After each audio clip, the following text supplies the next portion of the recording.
right now. Great to welcome to our Book Talk segment a very prolific author, particularly in the field of business books, and he's got a great new one out. It's called 1 Minute Mentoring. Of course, remember him from his 1 Minute Manager series, and we're joined by Ken Blanchard on the telephone today. And Ken, good to talk with you. How are you today? Well, I'm doing just great, Doug. How are you? I'm doing great. First of all, I read through your notes. I didn't realize you're in the Amazon Hall of Fame for success in selling books, so congratulations on that. Another honor you have. Yes, that's what I was really amazed. I'm even ahead of some novel writers, so it's interesting. Yeah, the 1 Minute Manager series really hit a nerve with everybody, and this particular follow-up, this book, 1 Minute Mentoring, kind of amplifies that. And I guess mentoring seemed like it used to be a bigger thing years ago, but I guess people are getting back to it now. Is that right? I think that's really true, and I think that because you get the young people today, the millenniums, and they need to have the wisdom of some older people, and us older people, we can learn from those youngins around technology, and that's actually how Claire and I, my co-author, got together, because she was one of the first employees at Twitter, and she's 33 years old, and I'm 78, and she came to me and said, it's great to have an older mentor for wisdom, but I think us youngsters could really mentor you, particularly around technology. It seems to be that's a divide, I guess you could call it, nowadays. It used to be called the generation gap years ago, I guess in the 60s and 70s, but that wasn't technology. That was a different generation gap, but now you really have a technological generation gap, don't we? Yeah, that's right. I'm learning a lot from my 11-year-old grandson about technology. He said, "Give me that phone, Gramps. I'll fix that for you." Well, let's break it down a little bit. You have 6 different steps. We won't go through all of them, but just to mention a couple. I guess one, a mission statement. That's the most important one to start, right? To have a mentor. Yes. Well, a lot of people say, "Gee, I don't know if I want to be a mentor. How would I know it?" And so we developed this little acronym that's really helpful. M stands for mission. So in the beginning, you need to decide why are you both together, what are you trying to accomplish, and then E is engagement, which is how do you want to work together, face-to-face or online or some combination. N stands for network, because both of you have people that might be helpful to the other person. And then trust, of course, is important in any relationship. And then O stands for opportunities. Do you see things out there, experiences that might be helpful to your mentor or your mentee? And then finally, R stands for review and renew, which periodically you ought to sit down and say, how have we done? Have we accomplished our goals? Should we continue on? Because you don't want to necessarily be a mentor for life unless it's a parent-child relationship. Right.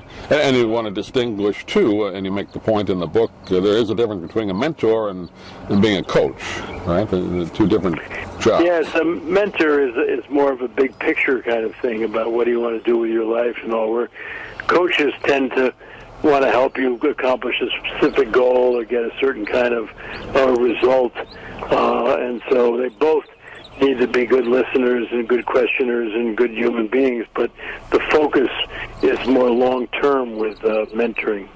Do you find, we mentioned about millennials, do you find younger people are looking for that kind of mentor in their life, or is that kind of a hard sell if they think they know it already? No, I think that they're anxious to learn too. I think the key thing in all of this is are you a learner or not? And, I really feel if you stop learning, you ought to lie down and let them throw the dirt on you because you're dead anyway. And I think these young people are real learners, and I think older people are recognizing that they need to continue to learn too, particularly around technology. Do you find businesses are open to this? I know in the back of the book you have how you can kind of set it up maybe in your company, or at least make the pitch to have a mentor kind of a program. Is it catching on? Yes, I think more companies are realizing it's silly to just send out to pasture older people. You might want to keep them on at least part-time to mentor some of your young people, and the young people actually help them enjoy retirement more because they'll teach them about technology. I always thought that as well. I'm not quite at retirement yet, but I got a few years, but I always thought the people that have that kind of experience are sometimes more valuable than somebody, they may have a great degree, but they don't have the work experience. So you need both. Absolutely, that's for sure. And it's not the degrees that you need, it's the background. What about setting it up as far as, an individual?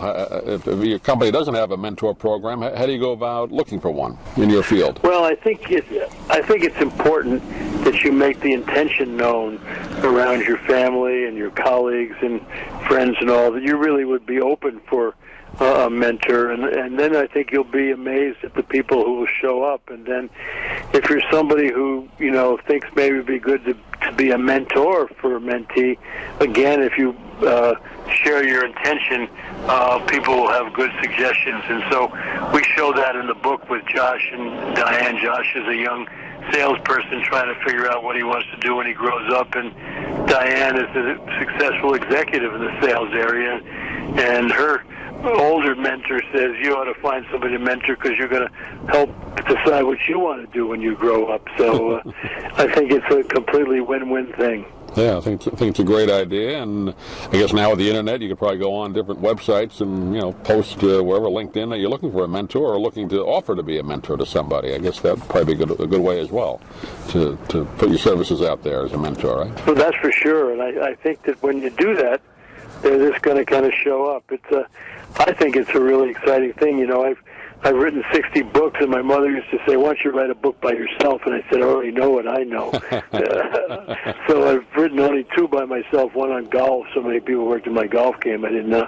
And on my spiritual journey. But it's been great because I've learned from people who have mentored me, like Norman Vincent Peale, who I wrote a book with when he was 86, and then like Claire's, 33, and I'm 78. So this is a kind of a chance for me to do some mentoring, but she's mentored me a lot too.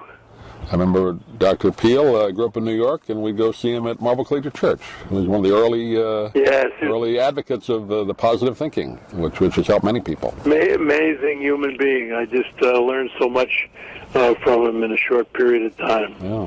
Well, the name of this book, again, 1 Minute Mentoring, the full title, How to Find and Work with a Mentor and Why You'll Benefit from Being One. And we've been talking with Ken Blanchard today. And Ken, give out your website again for maybe the 2 people that don't know it, but give it out anyway. Get more information on the book. Yes, and we have actually a new website that's called KenBlanchardBooks.com. And so if you come on that, you'll find out about this book and all the other books I've written. So it's KenBlanchardBooks.com. Great. Ken, pleasure talking to you. Hopefully we can do it again. Thanks for being with us today. All right. Take care of yourself. God bless.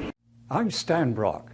30 years ago, I formed Remote Area Medical to help people overseas. But then we found generations of families in America isolated by poverty from the health care they need. Together, we can take dental, vision, and medical help to 1 million adults and their kids, right here at home in the United States of America. If you'd like to order the book we're talking about, please go to DougMilesMedia.com and enter the author's name in the Amazon search box. Thank you for listening. Please come back soon for more conversations here at DougMilesMedia.com. This has been a presentation of Doug Miles Media, all rights reserved. You can listen to or download previous programs at iTunes, Stitcher.com, or DougMilesMedia.com.